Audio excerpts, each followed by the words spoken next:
Agents. If you had been listening to us on the News Agents yesterday, you'd have heard us discussing at some length how Rishi Sunak was in danger of boxing himself into a corner over the timing of the general election, and that if he didn't rule out a May election, he would somehow look weak if he cancelled it. Lewis Goodall went further. He said Rishi Sunak should announce the date. It seems that the Prime Minister might have been listening. Just to clarify, you said second half of the year, so you're ruling out a May election? I said, look, my working assumption is that we'll have an election in the second half of this year, because in the meantime, I've got lots that I want to get on with. And that means cutting people's taxes this Saturday. That's a tax cut. It's so reassuring to know that the Prime Minister turns to the news agents for strategic advice. Where else?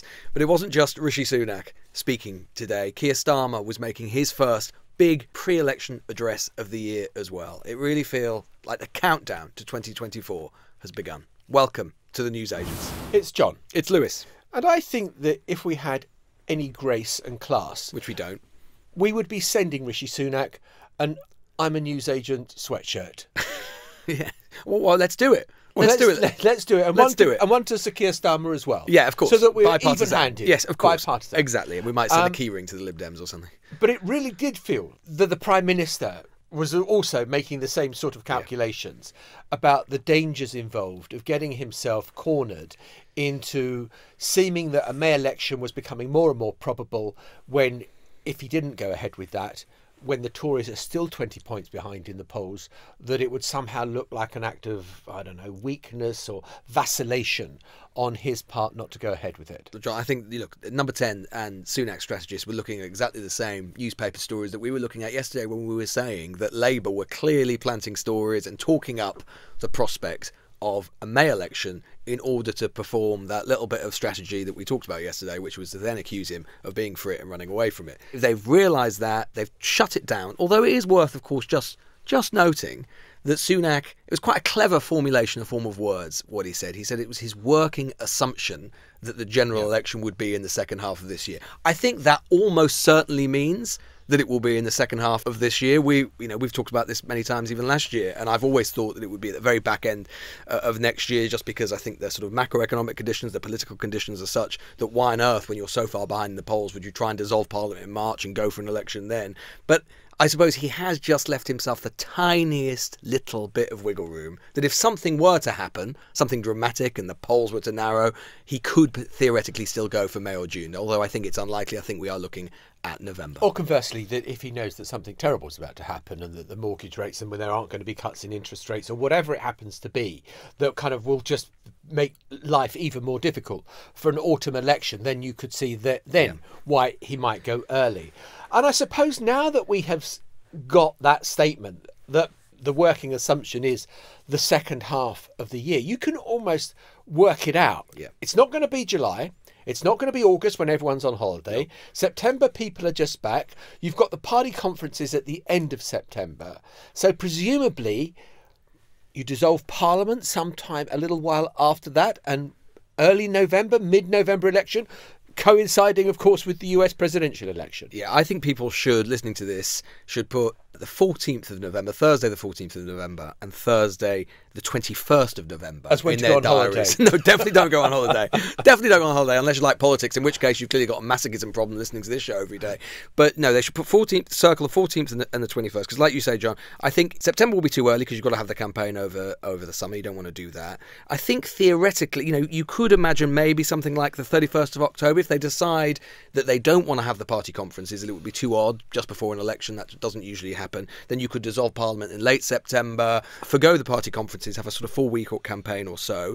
That will basically just depend on several considerations. Do the parties want to keep party conference because it's quite a good money-making exercise for them? You could imagine the party conferences being a kind of sort of firing gun to a campaign. Sunak's last and only so far party conference speech, by common agreement, wasn't the best. It was a bit of a misfire. A chance to correct that, chance to rally the troops. That's basically the calculation. Let's just assume that party conferences go ahead. Then you could imagine dissolution of Parliament happening in the week, the sort of first full week of October. That's when Parliament is dissolved. They get through any bits of emergency legislation they need to get through in something called the wash-up. And then you could have a sort of 4, 5, 6 week campaign which would coincide with the US election but take us just on the other side of it, which, as I say, would either be the 14th or 21st of November. And I suppose the other consideration into all of this is length of campaign. Yeah. Do you want to run it really long, or do you want to run a really tight, short campaign? Because if you look back to Theresa May's ill-fated reading of the polls in 2017, when she thought, right, I'm going to call an election, get my mandate, and oops, I've lost my majority. That as was Britney Spears almost said. Yeah, as Britney Spears wishes she would have said. It was a costly mistake to run the campaign for as long as she did. And then you go back to 97 and John Major and out on his soapbox around the country. Again, it went on for weeks and weeks and weeks and made absolutely not a blind bit of difference. Yeah, I think it's really interesting, the May example. It was definitely, and lots of her aides have sort of said this since, one of the biggest miscalculations that she made at that time. She went for, I think, from memory, a sort of 7-week or so campaign. The difference, of course, being she at that time was defending a 20-point poll lead, more in fact, and it was sort of whittled away over the course of the campaign. If she'd gone for a sort of 3 or 4 week campaign, which she could have done, she may well have preserved it and the campaign would have been different. Corbyn got stronger over time. My suspicion is that Sunak, assuming his political position is the same as it is now, give or take, i.e. he's quite far behind in the polls, will try a long campaign in the hope, as prime ministers often do in that situation, they, like John Major, as you just mentioned, that something will turn up during the course of the campaign, that Starmer will unravel in some way over the course of the campaign, which again, when I think would push you into the back end of November. I mean, again, we mentioned it on the show yesterday, just worth saying, just assuming that we're right, and I think, give or take, we will be, just how closely coincided the US and UK elections are going to be. I mean, at most, I reckon... The closest since 64. The closest since 1964, when LBJ and Harold Wilson were... At the very most, I think it's going to be 6 weeks. That's going to be the absolute most it could be, assuming the election maybe drifted into December like it was last time. It could be as little as 9 days. I mean, that is just a kind of frenetic news cycle on both sides of the Atlantic, the likes of which, in electoral terms anyway, we just have not seen before. No.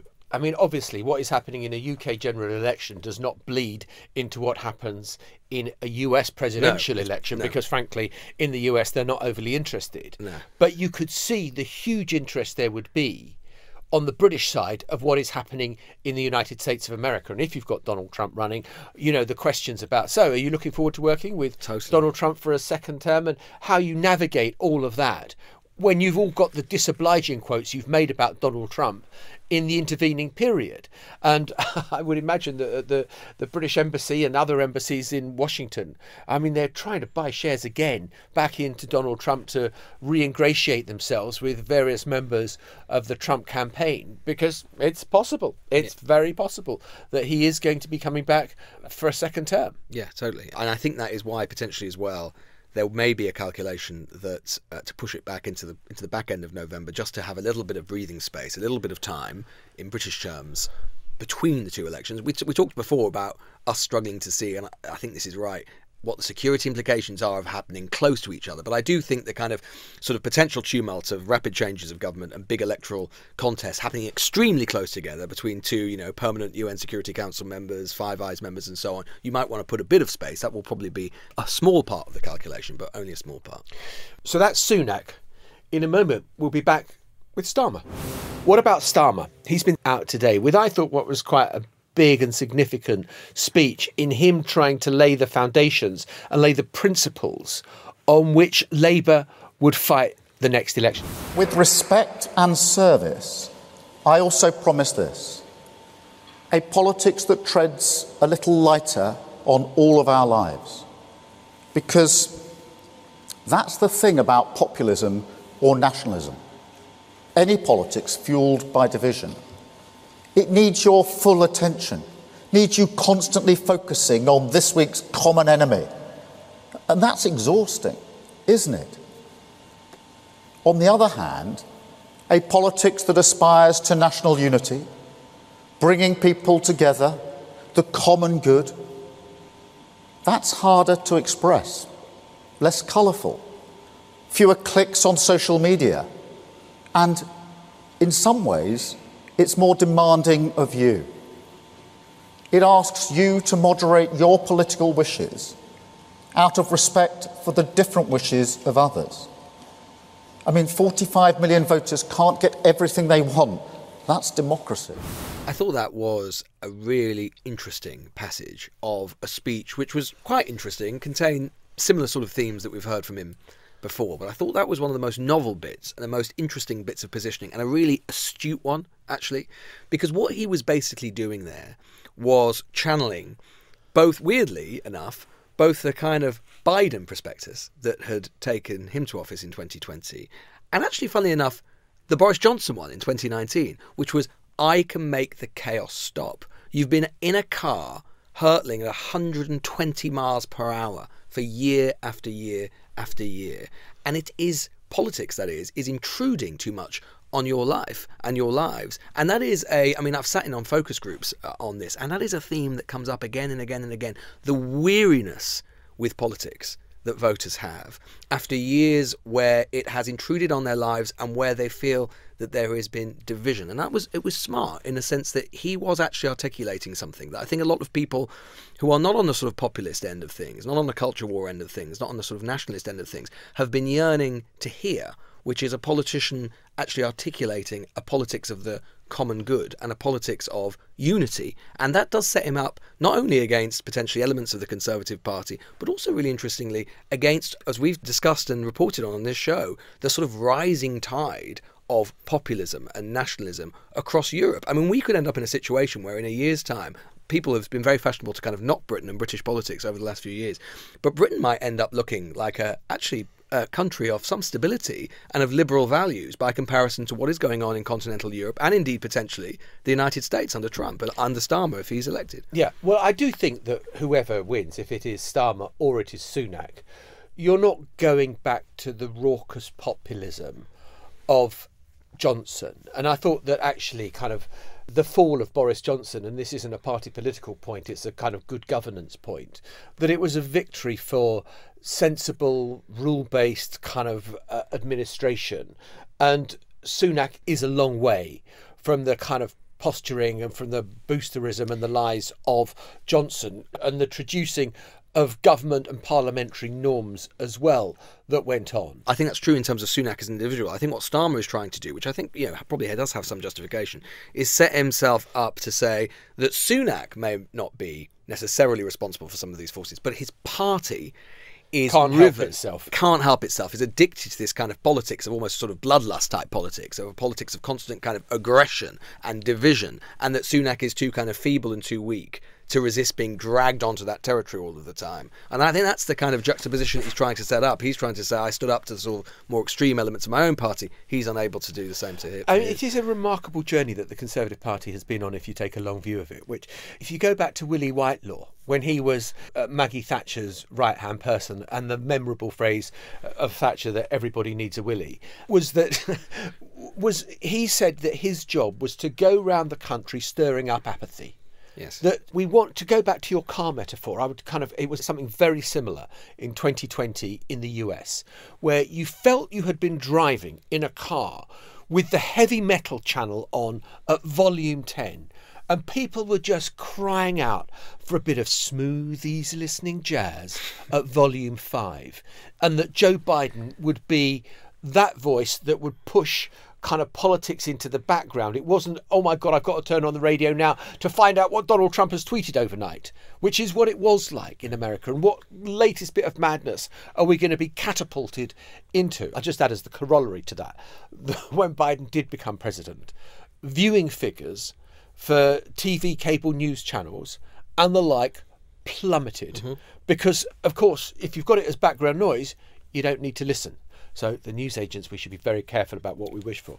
And I think this is the really interesting, and I've long thought about this, that one of the really interesting questions actually for Starmer and for Labour, and the sort of almost like one of the essay questions of what of a potentially Labour government might be like, is to what extent can a change in government and a Labour government that is shorn of the kind of some of the divisions that, say, the Conservative Party has, and is shorn of the sort of politics that parts of it have developed, to what extent can a Labour Party make the chaos stop? And that is the kind of control, the test, isn't it? Is that, yeah, we might be able to change the personnel. Maybe that will calm things. Or is it actually that something more structural has changed in our politics? That means whether it's about the media, whether it's about technology, whether it's about geopolitics, whether it's about the economic situation, which means that actually just changing the personnel might make some difference around the edges. Maybe things will be a little bit more tranquil or calm. But actually, the actual sort of structural, the tectonic plates of politics are just more volatile now than they were, say, in the 1990s or in the 2000s. And Biden's an interesting example of that, Well, right? I want to reframe the essay question to say exactly what you've said, but compare and contrast to the experience of the United States of America. Exactly. Whereas I think that people exaggerate just what a difference in policy terms there is between Trump and Biden.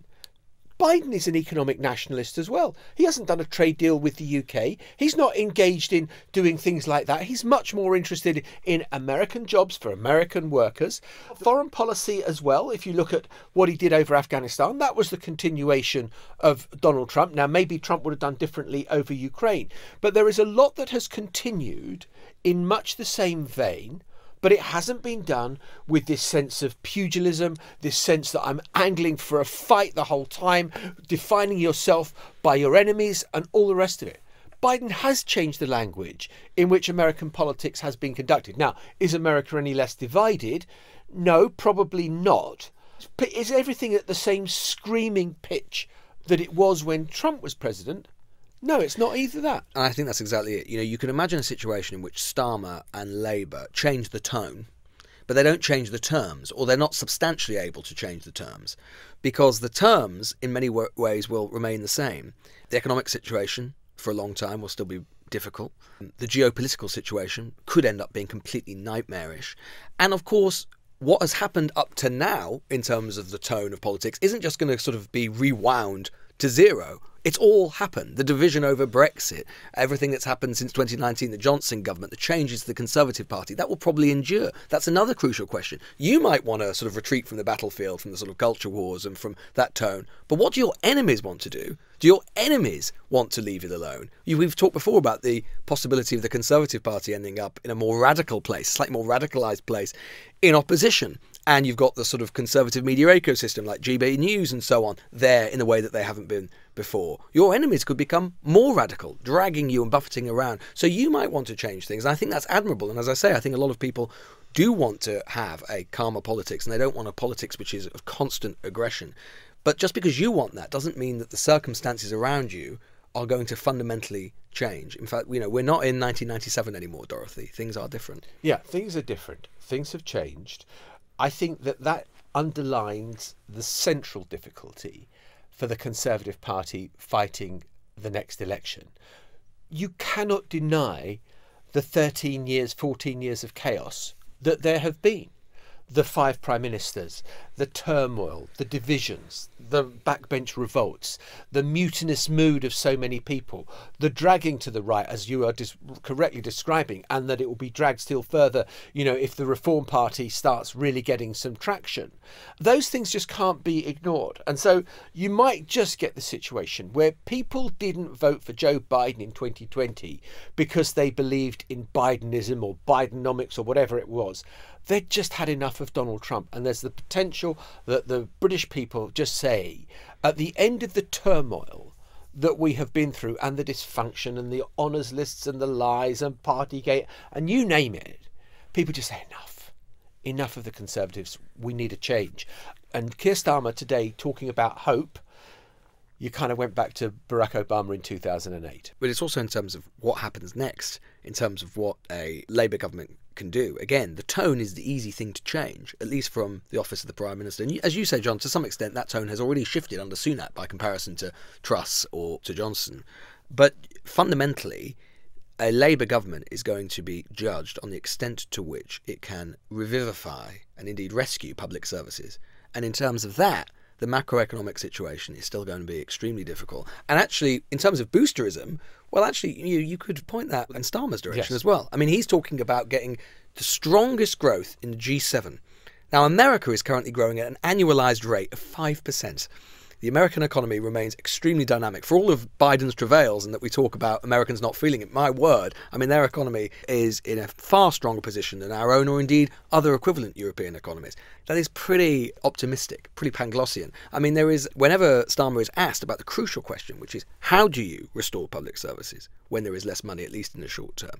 He comes back to growth. We've got to get growth. And of course, that would be fantastic. What happens if it doesn't happen? And even if it does happen, if it happens in year 3 or year 4 or year 5 or year 6, notable as well, he kept talking about a decade of national renewal as well. I mean, this is he's already appealing for he's already thinking about the re-election. In terms of the dynamics of this election, though, one of the questions which has started to be talked about is whether there will be any TV debates, which of course there will be in America almost certainly. This is what Starmer had to say about it in his address today. Look, I've been saying bring it on for a very, very long time. I'm happy to debate any time. I'm happy to be here. All these events I do, I take all the questions from pretty well all the journalists that are here. So I don't think anyone can accuse me of ducking scrutiny or debate. So look, I mean, as I've said many, many times, Harriet, just bring it on. Just bring it on. Just bring it on. Bring it on. Yeah. Let it rip. I mean, I kind of think that the calculation varies on your keenness and enthusiasm for TV debates, depending on where you are in the polls as the election comes close. If you are 20 points up and you feel you've got the priceless porcelain vase in your hand and you've just got to walk across the marble floor, then probably you're not so keen on a televised debate because you're introducing risk into the political calculation. And if you're kind of it's neck and neck, or if the Tories are ahead and you think, Christ, I've got nothing to lose, then you're much keener on a debate. Yeah, their positions are inverted from 2019, where Johnson didn't really want to do very much. Famously didn't do the interview with Andrew Neil. Yep. That it appeared to cost him at all in terms of the general election result. And Corbyn wants to do it, and this time it'll be the other way around. Just one final thing. You know, we really do need to get back to general elections in the spring. Even though I've been saying for ages that it's going to be the winter. I've got money on a sweep. I know. I'm going to lose 20 quid. Honestly, this winter election thing that we've got. Do you know the last time we had a general election in November, John? A little bit of trivia. You were just starting out, I think. Was I 1992? No, it's 1935. 1935. Yeah, well, yeah. Screw you. Yeah, Stanley Baldwin romped home, as you'll remember. You interviewed him famously. Cheeky sod. So overnight, there was the publication of a whole slew of names of people that had been associated with the disgraced financier Jeffrey Epstein, and of course whose relationship with Prince Andrew was well documented and defended by Prince Andrew in a rather memorable interview with, I can't remember her name who did the interview, I think Maitlis or something like that. Anyway, yeah. Very grand lady. Very grand lady, and the most devastating interview I think that I can remember, frankly. And in some ways, the names don't add much, in the sense that... Oh, sorry, am I interrupting you? You're right. Your phone seems to be going off, John. You're right. Yeah. It's another podcast person. Huh?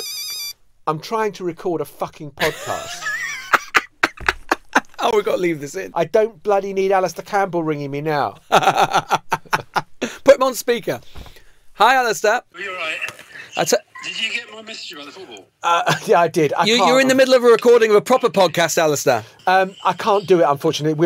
I was going to message as soon as I came out. Okay, no problem. I've got others wanting this, so don't worry. I just hope that Sonny scores another goal like he did against Burnley a couple of years ago. He probably will. All right, mate, you take care. Take care. See you. Bye. Are you defecting, John? Yeah, that was... so the rest is politics. The rest is politics. I never liked the newsagents anyway, really. Yeah. The rest is Sopel. The rest is Sopel. Now that has got a Lineker's done pretty much everything else, so why not? Exactly. Anyway, you were saying? The rest is about me. Anyway, after that rude interruption that we have just had... From Alistair Campbell. Campbell. Sorry, it's just Rory Stewart here on the line. Just one sec. No, Rory, honestly. No, leave us alone. So... it didn't give anything new in terms of the names, but it just makes you reflect on the extraordinary nature, again, of people, money, power and sex in the US context. But maybe it's not just the US context, maybe it's the global context as well. That all these people still hung around Epstein even after he'd faced a conviction. And you thought, what sort of level of risk are you as a person prepared to take that you still want to hobnob with a convicted paedophile? And that is just unbelievable to me about why so many stayed so close for so long. It is amazing, and it's a story which just continues to unravel, and sort of, it's like an onion. You should keep peeling it, and there is more, and there is more, and there is more. And without getting into the sort of list of all of the names, and people are still going through these documents. There are so many documents that are being released as part of it, and lots of names coming out. We're talking about proper high-level American, and not just American, kind of Western political society, celebrity, business, everything, and shows how interwoven so many of these networks are. That's the thing that really sort of strikes me about it. People that you wouldn't think would be connected are connected by, of all people, this man. Exactly. He's bringing together financiers, he's bringing together actors, he's bringing together industrialists, politics, royalty, you name it. Everyone at the top of society is held together by the thread of Jeffrey Epstein. Mm-hmm. And it is remarkable. And, you know, again, we're not going to get into the allegations that much, but when you have a story that involves improbably, almost impossibly, a serious disabled theoretical physicist and cosmologist, Epstein, underage girls, orgies, payoffs so that the girls say that the orgy didn't happen. You think this is crazy, crazy stuff that we're dealing with. And yet, here is a guy with private planes, a private island, and the lure is just too great for so many people. And I think it's also a reminder, I mean, obviously you mentioned already, John, you know, Emily's extraordinary interview with Prince Andrew. It is just a reminder, he's been mentioned, I think, in these documents over 60 times.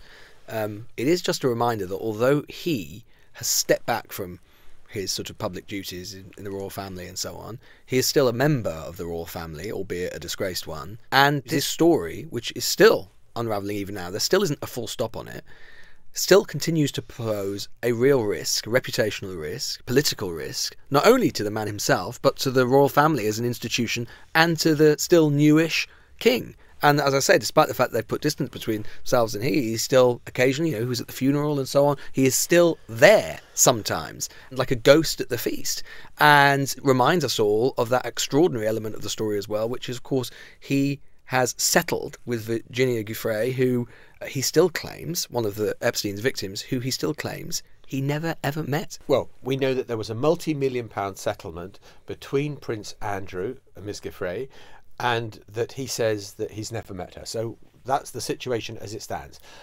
My guess is there are still a huge number of people in the United States and around the world with eminent reputations, with huge entries in Who's Who and on Wikipedia, who are still sleeping very uneasily over what might still come out as a result of their connections with Jeffrey Epstein.